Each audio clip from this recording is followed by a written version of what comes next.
Hi guys, this is Omer from MMOHut.com.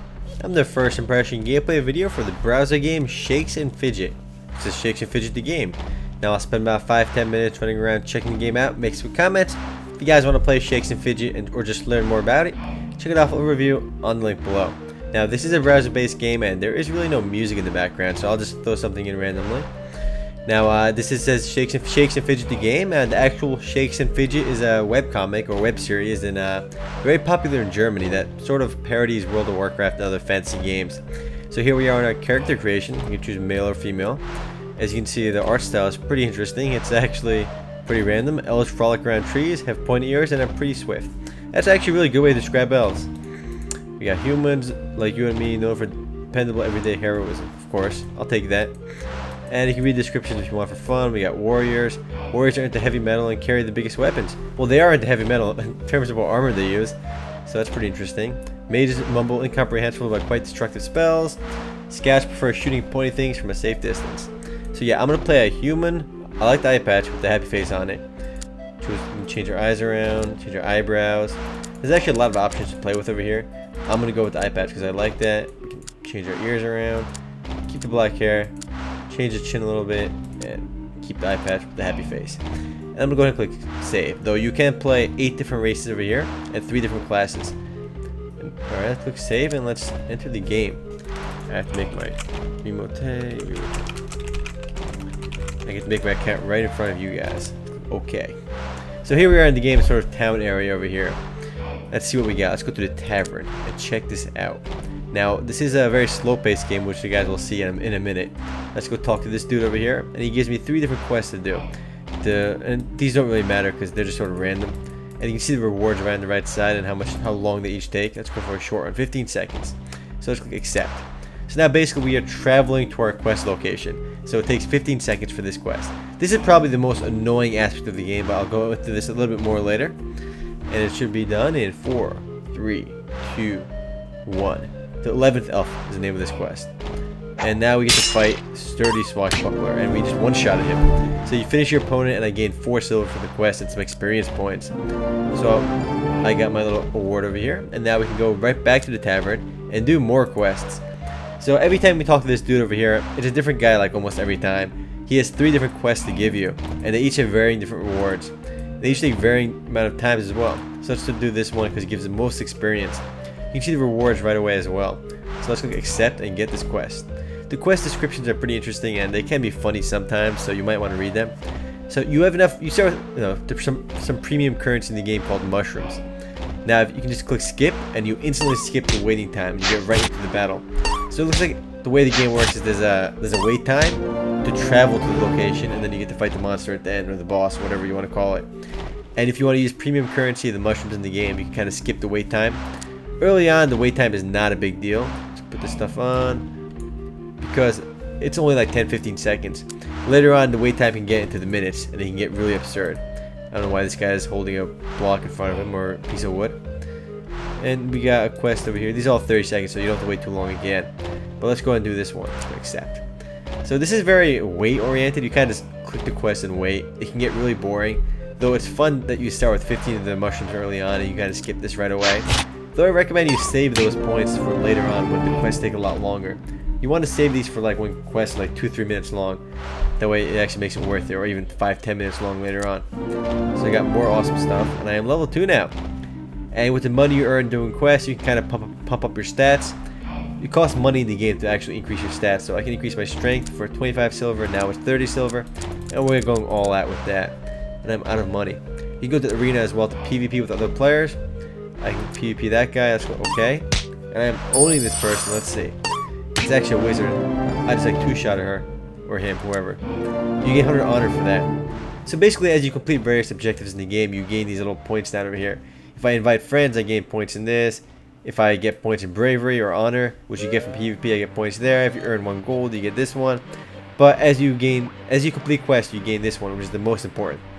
You do 3 quests, which I think I already got. You gain +1 to all attributes. When I get 5 quests, you get +2 to all attributes, and so on. If you start winning battles over here, 1 victory. Next 5 victories, you get all attributes +1. So yeah, again, as you clear dungeons, you kill monsters, you complete quests, you'll actually gain stats by completing these objectives down over here. So let's go back to the tavern and do another quest. I know this can get pretty boring. This guy can gamble with over here. He has a little gambling game with 3-card Monty. It's not really worth doing because you get screwed. It's just not worth gambling with that guy. I don't know what he does. What do you want from me?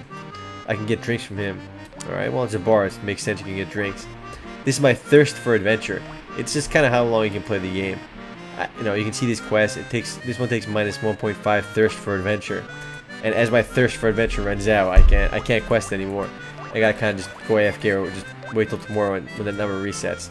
So this one gives a lot of experience. Let's do this one. The Man with the Mask. And this is probably the most absurd part about this game. Come on, I don't want to wait a minute 30 just to see if my character can battle somebody and win. It's ridiculous. It almost makes it feel like it's not even a game.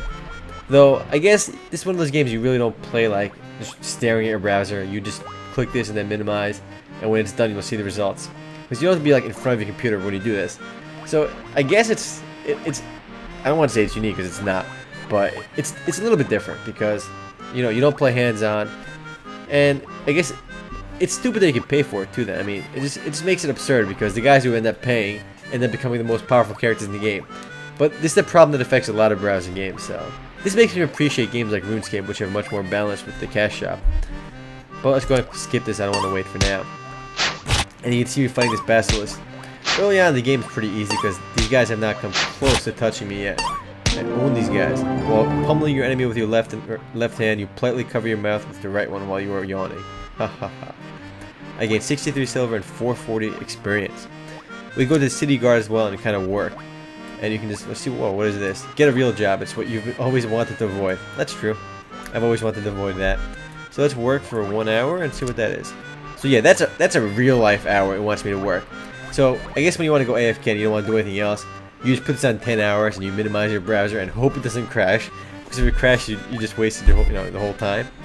Yeah, I'm gonna click cancel on this. Can I do other stuff? No, you can't do anything else while working in the game. So it's some way to earn money in the game without actually being in front of the PC. So yeah, I don't want to do that right now. We should get the weapon shop and buy some stuff. I guess we'll get new goods when we buy some of this, or you can pay 1 mushroom. We go to the magic shop for more random items we can buy. Check out the stable. Now, this is something I think we should do. Let's see what these are. Yeah, duration minus 20%. So for 5 gold, it shaves off 20% of the time it takes to get to the quest location. So if you actually want to play Shakes and Fidget, you definitely want to buy one of these mounts. I like the art on these guys. They look angry. This guy looks a little bit too happy to be with these horses. I don't know what he's into. But yeah, we got a cat thing over there too. So it looks like the most powerful ones do cost mushrooms, and the mushrooms are the currency in the game. And wow, minus 50%. This Griffin Dragon is OP. Well, let's check out the mushroom store. And this guy's trying to sell me some mushrooms. Look at him. He looks sleazy. So yeah, you can buy mushrooms over here. And again, the mushrooms in the game, they're premium currency. This totally breaks any resemblance of balance in Shakes and Fidget. But again, that's not a big surprise. A lot of these browser-based games are just ridiculous with the cash shops. Though, this is one of those games you can play for 5-10 minutes here and there. Though the games, it's supposed to be a parody of fantasy games, but I mean, the humor is like 5 out of 10 at best. If you want to get good humor in a browser-based game, you should check out Kingdom of Loathing. If you've played that game, you'll definitely agree with me. That's an awesome game. That's a fun game. I mean it. I'll probably put up a video up for that later. Get back on this guy and do another quest with this orc. Keep doing more quests. Grr. I hope you have balls, as my guests are not designed for weaklings. Take a look at what I have to offer, but if you're afraid, then just go away. So yeah, they just say random things. And the quests are pretty much random every time. Monster with 11 eyes. They do have descriptions, which I guess you can read. Hey, you goofball, do you need a job? Go to this sprawling jungle. Alright, let's click accept and do this quest. This whole waiting thing again is really dumb. You kind of have to wait to get to your quest location. But, I mean, I guess the game just kind of wants you to buy these mushrooms to skip it. I do like the fact that the game gives you some of these mushrooms early on, so you can skip a lot of this stuff. But even without them, I think, it's a playable game, though most people probably won't like it because you have to wait forever. And I guess if you don't mind the waiting, you might want to play it, but it's not a game I would enjoy because the waiting is absurd. The PvP, I guess it can be fun too. You can sort of face off against other players. But again, there's more waiting. This game is all about waiting. So in order to fight with this guy, I have to wait 4 minutes. After my last fight, you have to rest, but then you hear Wei Yin, some random player, has been trash talking about you. You consume a mushroom to resolve the issue at once. So you can wait 4 minutes for the PvP battle to begin. There's a lot of waiting in this game. Or you can pay 1 mushroom and you jump right into it. So yeah, he's been smack talking me. I'm gonna own him. my awesome slingshot over here. And yeah, it's not very interesting, the battles either. It's just kind of done automatically. You can see his stats and mine. I am level 3, so I should win, and I got it. You've done what you are best at. Your opponent will remember this fight for weeks if he ever regains consciousness. I'm sure he will. So we can go to the City Guard, Magic Shop. There's dungeons in the game as well, dungeons.